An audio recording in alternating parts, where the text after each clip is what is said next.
Ladies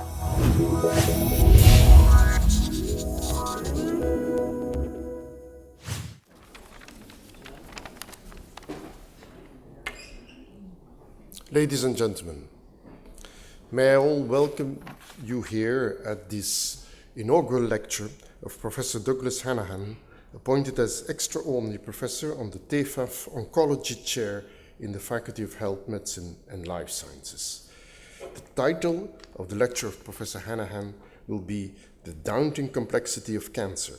Understanding the battlefield is a step towards winning the war. Professor Hanahan.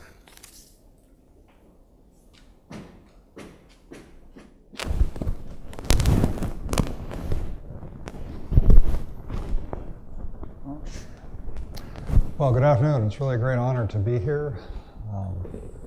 I hope this microphone is on. All right. Yeah, so what I want to do is talk about an organizing principle to think about cancer.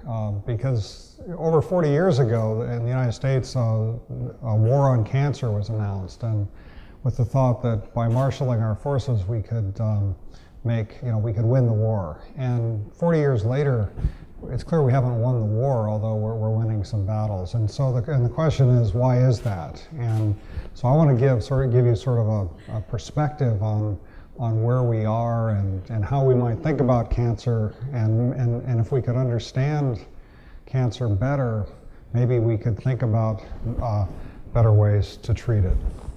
So what is cancer? Well, I think maybe I'll try to stay here. So cancer is fundamentally a disease of uncontrolled cell proliferation. So, that in development, there's an orchestrated development. We start as a single cell, become hundreds of millions of cells that are working together in synchrony.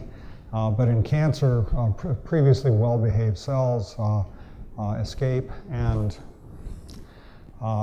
begin to proliferate without abandon.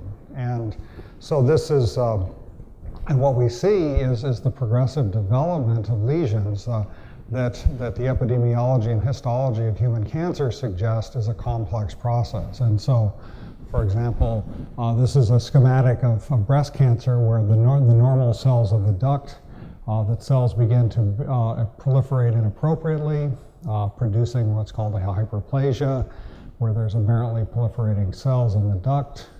These can become more aberrant, producing so-called dysplasias or carcinomas in situ that can then switch on angiogenesis and become more aggressive and eventually progress into invasive cancer that then begins to invade into the underlying stroma and then in due course produces metastases, which is the condition that is often proves lethal. So it's a disease of proliferation, but there's more than just expansion of the cells. So what we know is that cancer arises through, it's a disease of our genes, and that virtually every cancer cell contains mutations or alterations in genes that are in some way driving or enabling or allowing that cancer to progress. The what? It's not working? What? I was a bit worried about that. It should be out here, maybe. Yeah.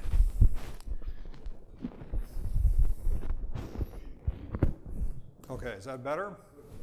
Can you hear me? Okay. Okay, so basically, cancer cells or tumor cells have altered programs that cause them to stop performing their duties as sort of normal members of the society of cells that exist in our organs and tissues. And they become instead outlaw cells that are reprogrammed for proliferative expansion. And so what do we know about cancer? Well, the reason we haven't cured it is that cancer is not one disease, it's hundreds. It arises in hundreds of manifestations in virtually every organ of the body, multiple cell types within those organs. There are multiple subtypes, even in particular organ-specific cancers. There's hundreds of different genetic aberrations that can drive tumor growth. and there's dizzying genomic disarray and histological variety. And so this is, the more we study cancer, the more we're faced with this reality. And so what is cancer? It's remarkably diverse, and the severity and pathologic consequences on an individual can vary dramatically, from relatively asymptomatic to rapidly lethal.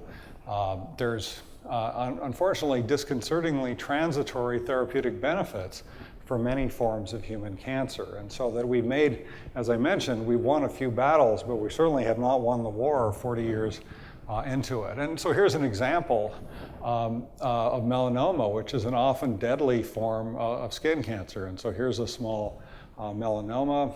And this is really a poster child. This disease is a poster child for the opportunity and the promise, but also the challenge that we face in cancer. And that's basically because melanoma is a disease that kills you by metastasis. So the cells start off as melanocytes in your skin, and a primary tumor, like I just showed you, migrates to many places in the body. And so this is shown here, for example. This is an imaging of a patient that has metastatic melanoma. And so we've learned a lot about the nature of this disease. In fact, we heard a talk from Professor Peoples today about melanoma and some of the progress that's being made. And we know, for example, some of the mutations that are driving the disease. And this has led to the development of new therapies that target this disease in a very specific way, so-called magic bullets or smart bombs. So there's a new drug, a targeted smart therapy that basically melts these tumors away. And so these are actually normal imaging of the organs, but essentially most of this metastatic disease is melted away. You can see this here as well.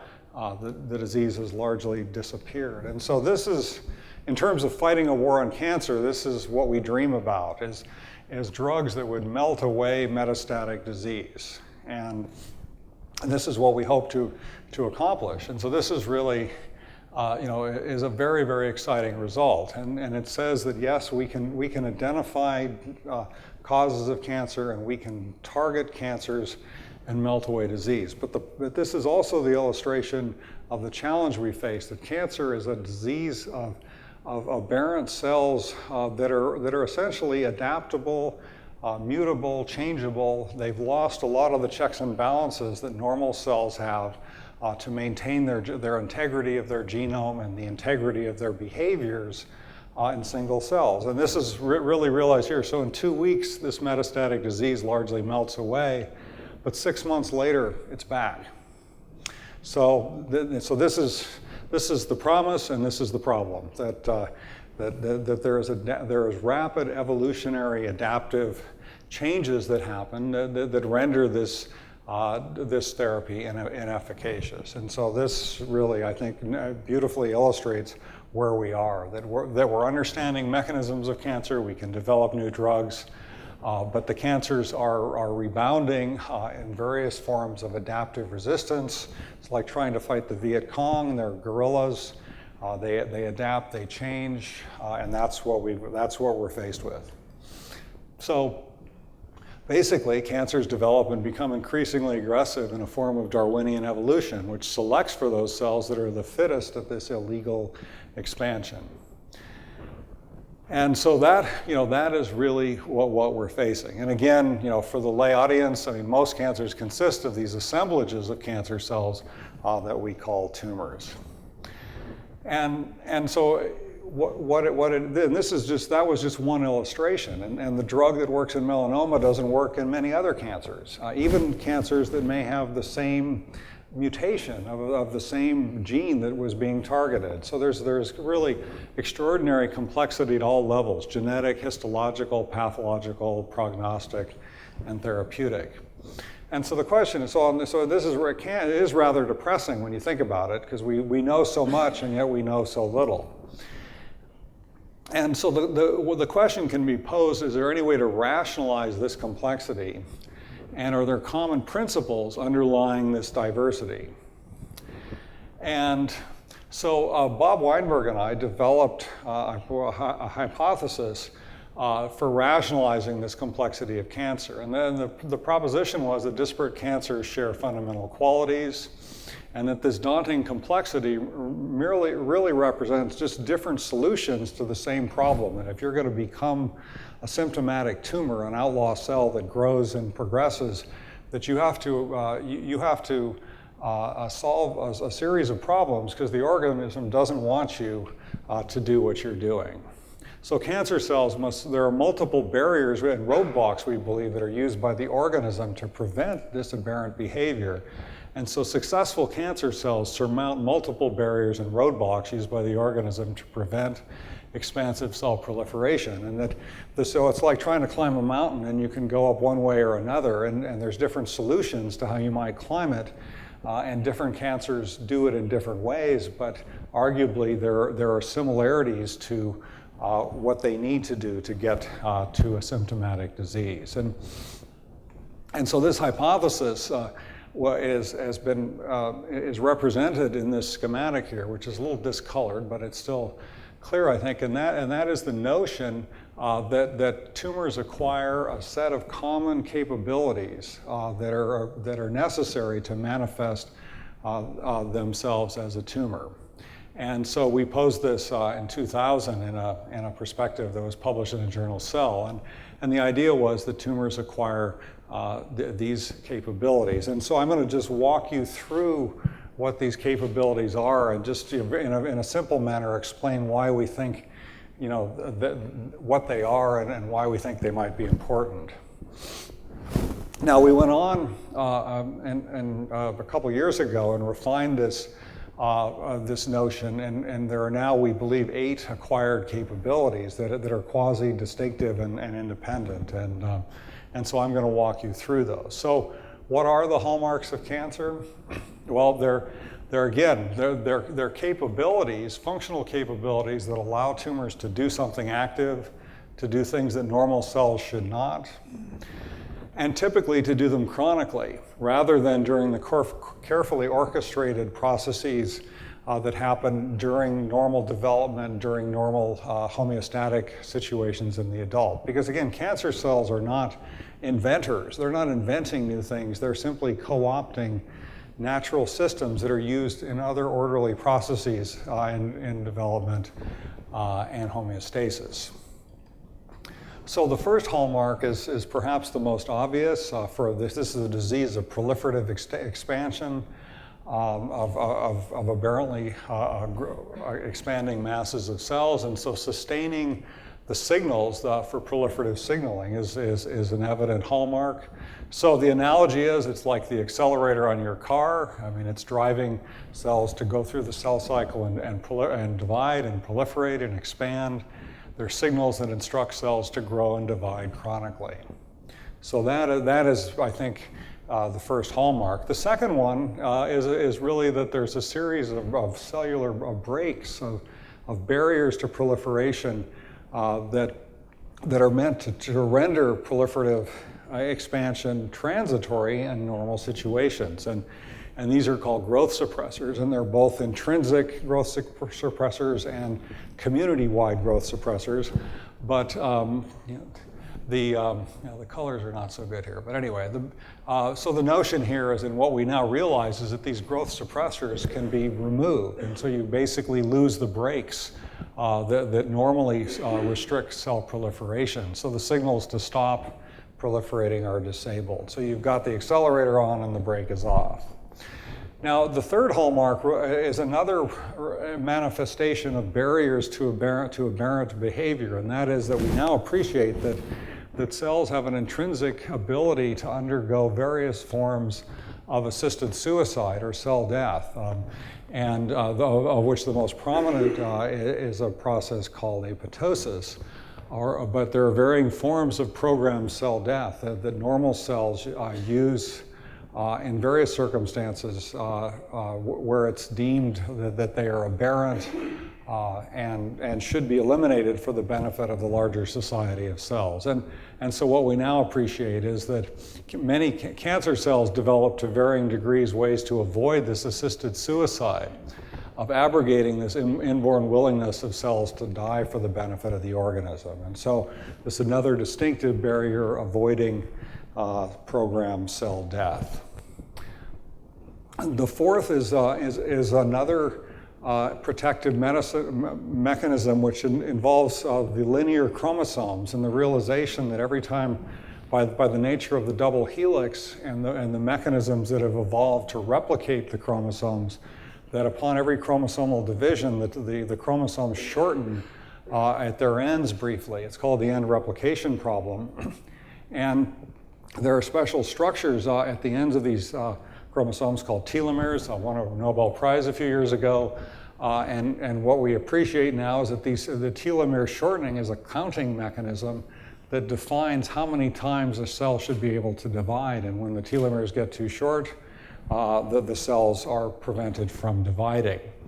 And cancer cells figure out a way to circumvent this counting mechanism, largely by inducing an enzyme called telomerase, which actually maintains the ends of the chromosomes in stem cells. Because again, stem cells of our body have a self-renewing capability, and they have evolved a mechanism to avoid this counting mechanism, and cancer cells co-opt that so as to avoid this cell division limit.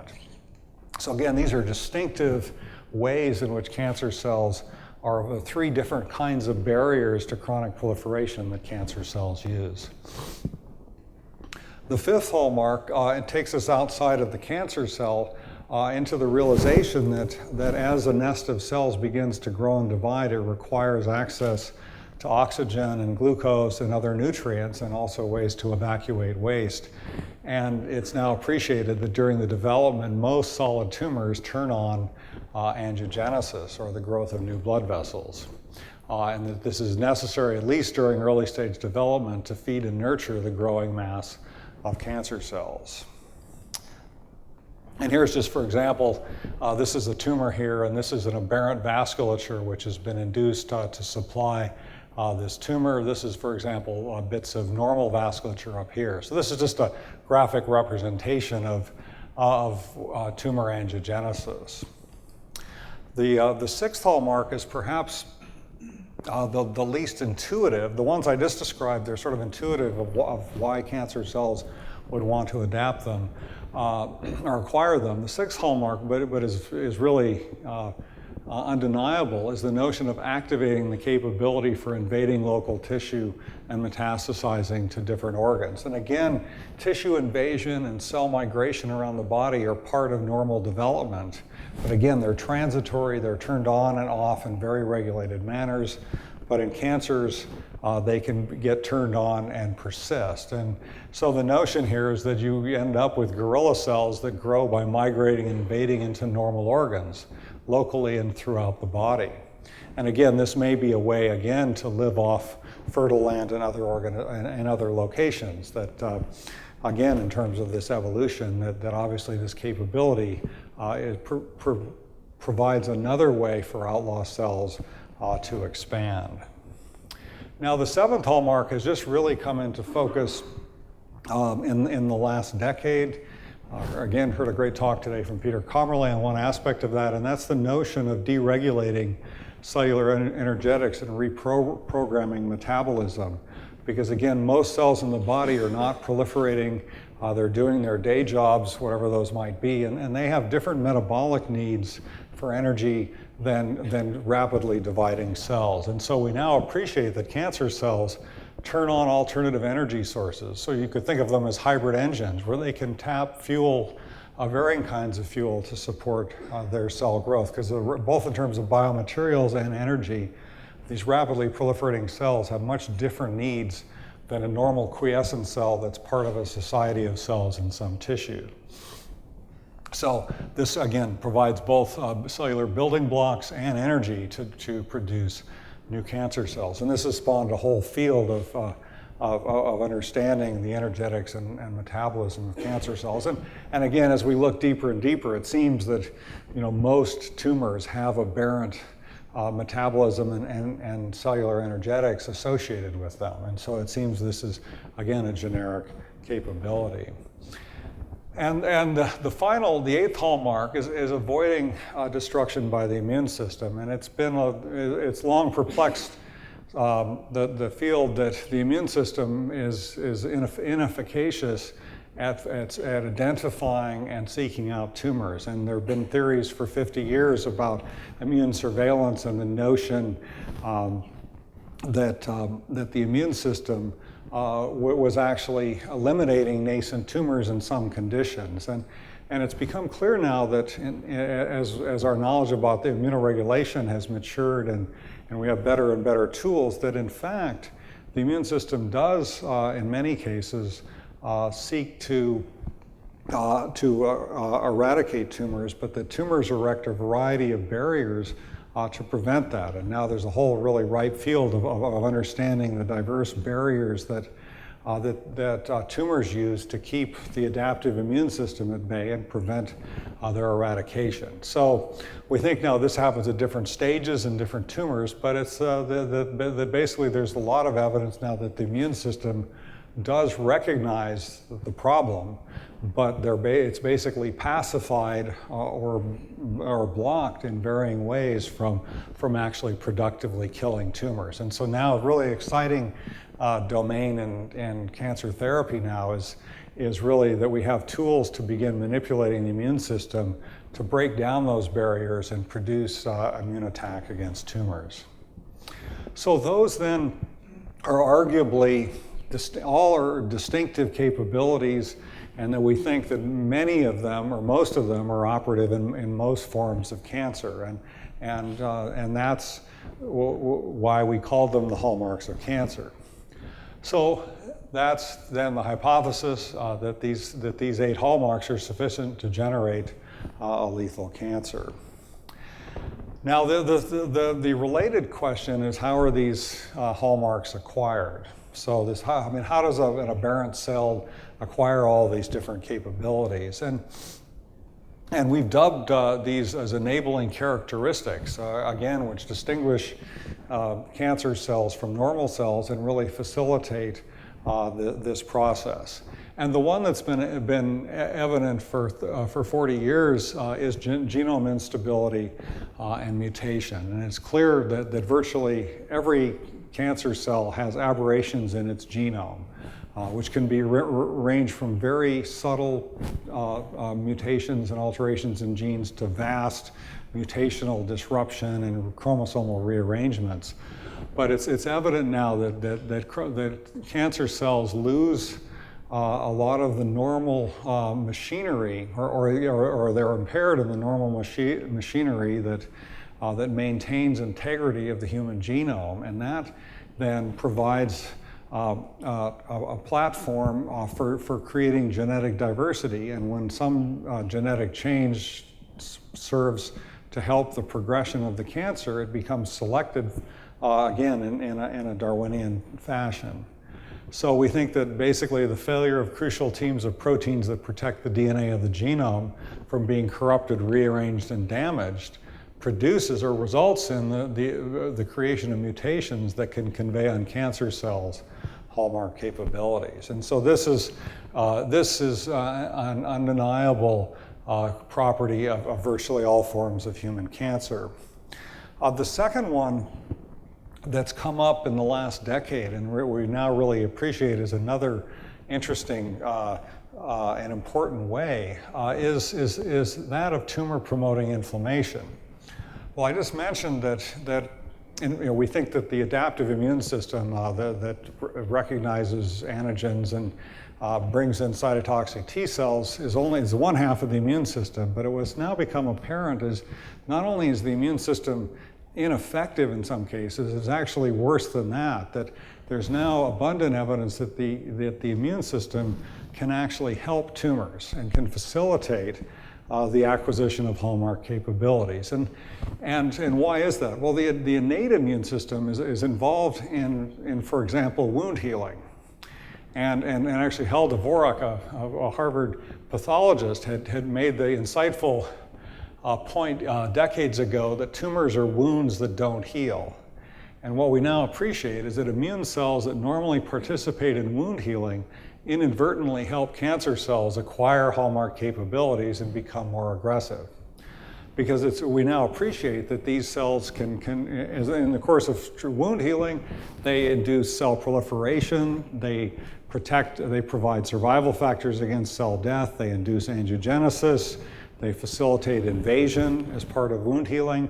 So a number of these hallmark capabilities are evident in, for example, wound healing as well as in fighting infections. And so these cells, in our view, are misdiagnosed the problem. So they detect a tissue abnormality, they think it's a wound, but it's actually a nascent tumor. And so they infiltrate the tumor and inadvertently help the tumor progress by providing or facilitating acquisition of hallmark capabilities. And that actually leads me into the other realization, is that although the field of cancer research has been focused on the cancer cells, with increasing, we now have the ability to interrogate the entire genome sequence of cancer cells and understand all of the mutations, and much of the field of cancer research has been focused on understanding the drivers that drive these hallmark capabilities and the loss of the suppressors and the brakes that collectively enable these cells to proliferate without control.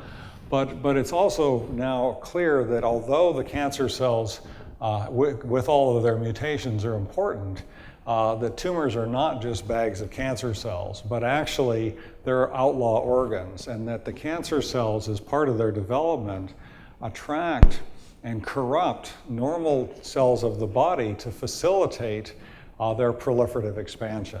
And this has now become, again in the last decade, just functionally very clear about the contributions of these cells, and I've already alluded to them. And so I'll just walk you quickly through that, just to re-emphasize that we think again that there are multiple cells in association with the cancer cells that are contributing to the manifestation of symptomatic disease. Now, of course, the foundation are the cancer cells and the invasive cancer cells that contain the mutations which really render the disease chronic. I mean, one of the problems here, other diseases are degenerative, the cells disappear. Well, these cells persist and expand, and part of that expansion is mediated by that these cells are genetically aberrant. And there's now a new class of cancer cell that's been appreciated that has properties that are more similar to cancer stem cells.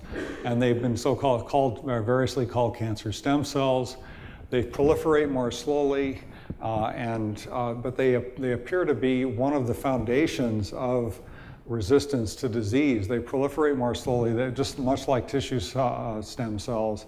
And this may enable them to really evade some of the targeted therapies, such as the one I described, because they're not proliferating so much, but they have the capability to do so. And so this has become a huge new field of cancer research now, trying to understand cancer stem cells and their interrelationship with the other cancer cells in the microenvironment. So and this is just one example of what we're now appreciating as a phenomenal heterogeneity in tumors, that although there's lots of cancer cells in a tumor, they're not all the same. And this is just the tip of the iceberg in terms of that heterogeneity. But these are at least major classes of cancer cell. But in addition to that, then, there are cells that we think are not mutated. They're simply recruited and corrupted as part of this process. And so the first one is the endothelial cells that form this angiogenic tumor vasculature. As I said, that in most forms of cancer we see an aberrant vasculature in the tumor. And the endothelial cells that form the tubing of the vasculature are present in these tumors, but they're not completely normal. The tumor vasculature is aberrant, but these cells persist and are a common property of tumors. And it's certainly in early stages of tumor development, if you restrict angiogenesis, you severely limit the ability of tumors to grow expansively. And the endothelial cells are supported by periocytes, which are recruited in to help sustain the tumor vasculature and to sustain blood flow. And so both of these cells are functionally important for providing oxygen and nutrients and fuel to the tumor. It's been long appreciated that there are fibroblastic cells associated with many tumors, so-called cancer-associated fibroblasts. And we now appreciate that they're more than just bystanders, but they're actually functionally contributing in various ways to tumor phenotypes. And then, as I mentioned, there are these tumor-promoting inflammatory cells, largely of the innate immune system, although there's also examples from T cells and B cells that are actually promoting and contributing to cancer phenotypes. So that importantly then, these multiple normal cell types are recruited to become components of the tumors, and they help at differing stages of tumor development and progression with a variety of these hallmark capabilities. So the cancer cells don't do it all themselves. In some cases, they recruit and attract directly or indirectly these accessory cells who then inadvertently facilitate the tumor phenotype. And so a variety of studies have suggested that at differing times and differing tumor models, these stromal cells can contribute to, can demonstrably contribute to 7 of the 8 hallmarks. The only one where we have no evidence for stromal support is in the counting mechanism in the telomeres. But other than that, tumor-promoting inflammatory cells, cancer-associated fibroblasts, and angiogenic vascular cells, the endothelials and periocytes, have been documented to contribute to the other 7 hallmarks, but not necessarily in every tumor, not necessarily at every stage of tumor development and progression. But again, the take-home message here is that this is a multi-celled collaboration that's going on. So, but again, the foundation remains the cancer cells, which with the mutations that really render this a chronic disease. And so we've really got these 2 compartments of the recruited accessories to the crime as well as the cancer cells. And so the question then is, how is this happening, and what are these mutations doing? Well, first of all, these mutations in the cancer cells are reprogramming really an elaborate integrated circuit in the cancer cell. And you can make an analogy to the integrated circuits that we all have in our phones and other electronic devices, but which are very, very elaborate. But the signaling circuits within cells are also increasingly well understood, although there's, again, remarkable complexity.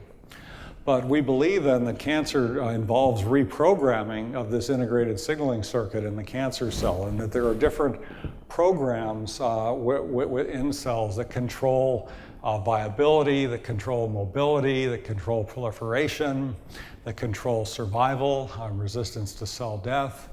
And the changes in these programs conveyed either from paracrine signals coming from the outside or from mutations can reprogram these circuits to convey hallmark capabilities. And so this is sort of an exciting domain now in so-called systems biology, is to try to understand these circuits and how they're rewired in differing cancers.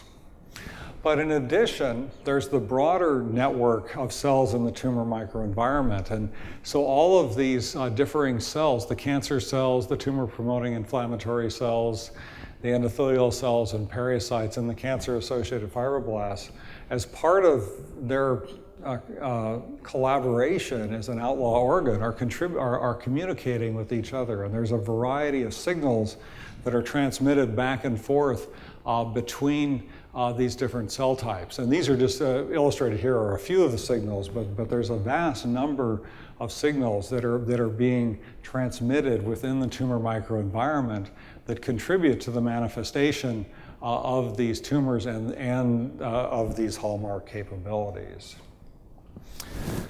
So, so that's sort of the essence of the concept then, that we have, these acquired capabilities, that there's differing ways to achieve them, and that there's multiple cells that are contributing to these hallmark capabilities, and thus to the manifestation of symptomatic disease in people. So anyway, this was the concept that we laid out, and when we first, I think it's kind of interesting to reflect a little bit on this, is that this was an unanticipated success when we first published this, because we thought it was an interesting idea, but it wasn't really clear that it would be adopted or accepted. But so this article was originally published in the Millennium issue of the journal Cell, which is which is a prominent journal in biomedical science. But I think Bob Weinberg and I had no premonition that it would ever be cited. But actually, it's turned out to be the most highly cited article in the history of this journal. There's over 12,000 references to the original publication, and the sequel to that, where we updated it and refined it a bit in 2011, already has more than 6,500 citations. And so this was, we had no sense of destiny when we published this. We thought it was interesting, it was an interesting collaboration, but it's clearly resonated with the community. And it also, there are several schematic figures in this perspectives that have now become iconic, and so they're widely shown in lectures, they're reprinted, they're adapted for other diseases now, aging and so on and so forth. This whole notion of really concerted capabilities coming together to manifest the whole disease. And I think this is an interesting lesson for students that again, the graphics were, I think, essential for contributing the essence of the idea. And so I'm a great fan of multi-sensory communication, and I think that these figures were crucial to the success in communicating this idea. And it's been downloaded as a PDF over at least 200,000 times, and so by ebook standards, it's been a bestseller. So, given that success, and of course, I guess that's why I'm here telling you about it in this honorific lecture. But so the question then is, it's sort of interesting for the students and others in the audience. Well, how did this free bestseller come to be conceived and written? And so I think it's just kind of fun to look back and think about that, because you might have imagined the two of us were at high tea, or maybe in the pub, or maybe we were in our university offices, and that this is how this idea gelled. But actually, the origins of this were in February 1998, where Bob Weinberg and I happened to be at the same cancer meeting, which was a meeting between the US and Japan cancer societies, where they met in the middle, which was, in this case, was in Maui, Hawaii. And Bob Weinberg and I had never collaborated together. Even though I'd been at MIT, I actually majored in physics and had never met him. And so we didn't know each other. But I'd been to Hawaii several times, and on Maui there's an extinct volcano called Haleakala, which I think is a magical place. And I was standing around in the bar one night with a group of scientists, and I said, well, I'm gonna skip out on lectures tomorrow and drive up to Haleakala, because I think it's just a really special place. If anyone wants to come with me, you're welcome. And everyone said, no, I'm going to the airport, or I've got to give my talk. And Bob Weinberg said, well, I'll go. So basically, although we'd never worked or spent any time together, we skipped out on some lectures and took a long day trip to hike into this dormant volcano, Haleakala. So this is it. So this is there's a crater, and this is sort of the area around the crater, but it's really a spectacular location. There's a plant called the silver sword that only grows inside the crater. It's a succulent type plant. But yeah, it's really a beautiful and very special place. And so we drove. It took like 3 or 4 hours to drive up there from sea level to 3,600 meters, and then we walked down into the crater to take a look around, and then we drove back down to shore and back to the conference. And since we didn't know each other, we weren't gossiping about the usual stuff that one gossips, and we just ended up starting talking about cancer. And somehow during this discussion, this idea of these hallmarks emerged. And so this was really the inception. Maybe it had something to do with the hypoxia being at 3,600 meters. But in any event, that's what happened. It was during this long day of driving and walking and spending it together. Two of us who'd never spent more than 5 minutes together, we talked about science, and so this concept was born. So basically, we left the meeting thinking, well, this is kind of interesting. Maybe we should keep talking about it. And so, for a year or so, we started occasional communications and brainstorming about this concept. It was a nickname, the Haleakala Review, for a while, and so we began to work on that. And again, as I said, in addition to conceptualizing this in text, I felt that it was essential to conceive the concept in figures, to really crystallize them. And that really related to lessons that I'd had as a student, that I was in part drawn into biology by its inspirational teachers, but also by a textbook that Jim Watson had developed, The Molecular Biology of the Gene, which really had, with every piece of knowledge he wanted to convey, there was a simple schematic. Didn't have to be pretty, didn't have to be artistic, but it did, whether it was the lac operon or whatever, but you had, with every concept that he wanted to get across, there was a simple schematic. And that really resonated with me, and so I felt that we had to have figures that conveyed some of the essence of the ideas. And so I worked on that part in particular, along with developing the ideas in the text. And so in January 2000, this was published because we had a sort of we were talking about it, and then there was this invitation to write something for this, the January issue of 2000. And so we had then a deadline and put it together and published it. So anyway, that's sort of just an aside on how this idea developed for what it's worth. And and the question then is, well, are there any applications of this to cancer medicine? Are there any applications of this to the war on cancer? And I mean, I think it's arguable that this concept is helping to rationalize the wealth of new mechanistic data forthcoming from the cancer research community.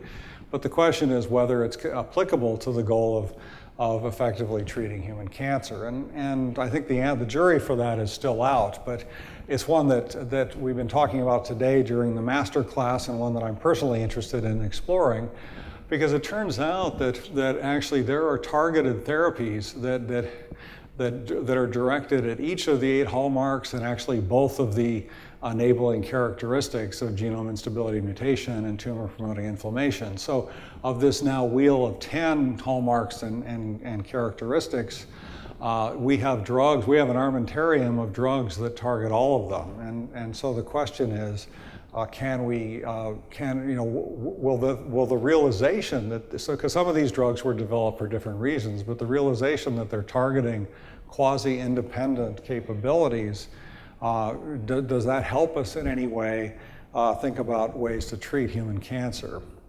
And of course, so the simplistic war plan, if you were working in the Pentagon, is that you would just, of course, have a Hail Mary attack on all of them, and you would just combine everything. And in fact, we were talking today about the history of HIV drugs, where individual drugs, you get resistance, much like I presented earlier with that melanoma case, but now with cocktails of HIV inhibitors, there are substantial responses. And so one can imagine that cocktails of hallmark targeting drugs could again add real value. The issue, of course, is that we're facing is one of toxicity, and that this is probably naive because of the toxicity of many of these drugs. So probably, or arguably, what I'm thinking is that we're going to see a future where we're doing sequences of drugs that are targeting differing combinations of therapies. And so you might target a couple capabilities like angiogenesis and invasion and cellular energetics, or you might come in and mobilize the immune system by essentially activating T cells, removing this tumor-promoting inflammation, making the tumors more immunogenic, taking out cell death regimens. And so there's rational ways that you can imagine that you might want to combine some of these hallmark targeting drugs, and that perhaps by, again, sequencing them, layering them, switching from one to another, we'll be able to produce more enduring therapies for human cancer. But at least this is, I think, an interesting hypothesis, and one that, that I'm hopeful will at least have some benefit in some cases. So basically this, again, this project was really a very exceptional, decades-long collaboration, intellectual collaboration with Bob Weinberg at the Whitehead Institute and MIT.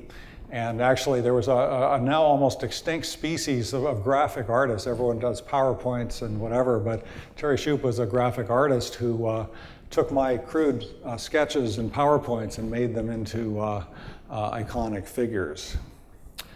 So that's really all I wanted to tell you, except to just leave. And one of the other things I'm hoping to do, and where we're hoping to test some of these hypotheses, is that I'm involved in a new initiative, which actually drew me to Lausanne, is that we're building a new multi-institutional cancer center based in Lausanne, which brings together a series of institutions in the community which we think have distinctive capabilities.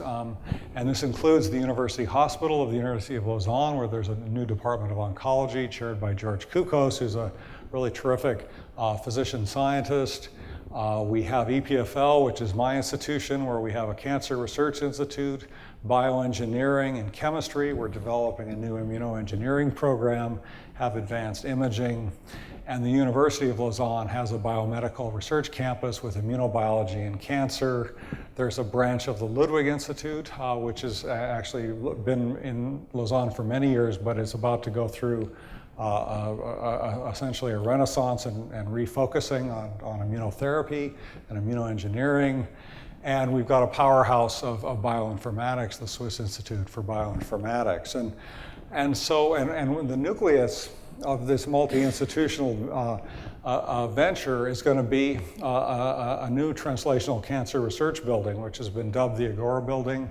It's going to be across the street from the cancer clinics, because we believe that, and I believe from my own experiences, that trying to interact with physician scientists is very difficult, and that proximity is very important. And so the idea is we want to be as close as possible to the cancer clinics. And so we're building this new translational research building that is focused on really trying to bridge the gap between clinical research and basic research.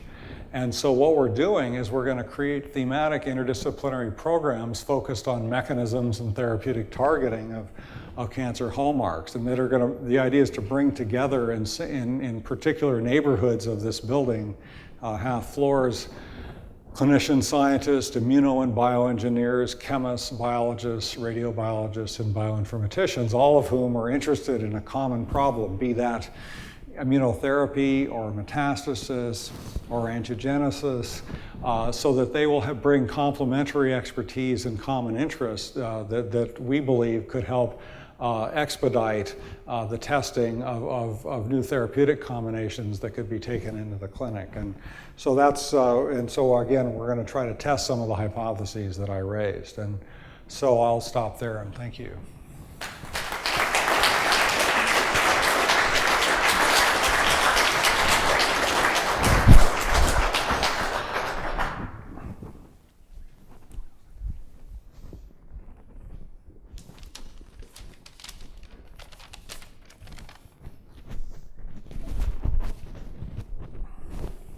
Thank you very much, Professor Hanahan. I'm always fascinated. This is now the third time I'm listening to an inaugural lecture of the Tefaf Leerstoel, and I must say that each year it is really a fascinating exploration into an area which for me is, of course, as a non-medical person, I think I saw Bernadette Jansma here, but I don't think we are too many here which are not really in the medical field present here, but it is really fantastic to listen to colleagues from different fields and to explore these areas, which is really done in such a way that it is really fantastic to follow. I find, of course, a number of commonalities, and I would say to researchers, of course, that between Lausanne and, well, I would say Maui in Hawaii, there is a similarity which you see on this picture with these mountains, and I am sure that many of the ideas, as they have developed further in your career, Professor Hanahan, might have to do also with climbing the mountains near Lausanne. We unfortunately don't have that many mountains here. St. Petersburg, maybe, and then, but I don't know whether this will have similar effects here in Maastricht in terms of bringing the same kind of insights with respect to the hallmarks which you described so nicely. Anyway, I think this is a fascinating story, and I must again congratulate Frans Ramakers for having this, our new professor here in this inaugural lecture, and of course congratulate also the Dean and the Vice Dean of the Faculty of Health and Life Sciences. Ladies and gentlemen, may I all invite you now to join Professor Hanahan and to have a drink with him in the Refter here and to congratulate him on this new position. I close this session. Thank you.